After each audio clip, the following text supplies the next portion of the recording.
Yeah, 20th of March, up here at the little building.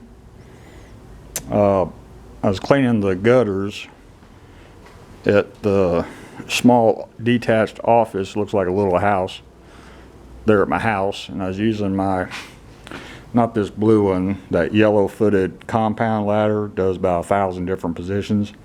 That son of a gun is heavy, so I went this morning and bought just a simple 16-foot aluminum extension ladder for the house. You can carry around with one hand, and it's good enough to get up on top where I need to get to the gutters and clean my gutters a couple times, 3 times a year.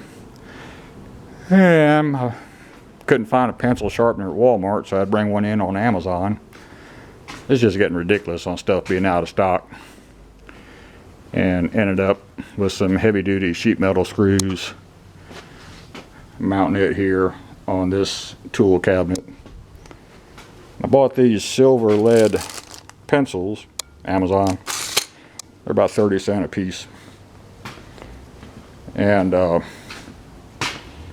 can use soapstone, crayon, the silver lead. The nice thing about the silver lead, you can get a fine point on it and do a real fine mark on your metal, so you get a super accurate cut.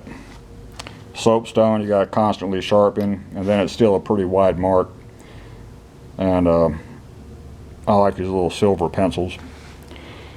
Just a quick one. Looks like my battery's going dead anyway, so that's all for this one. Thank you.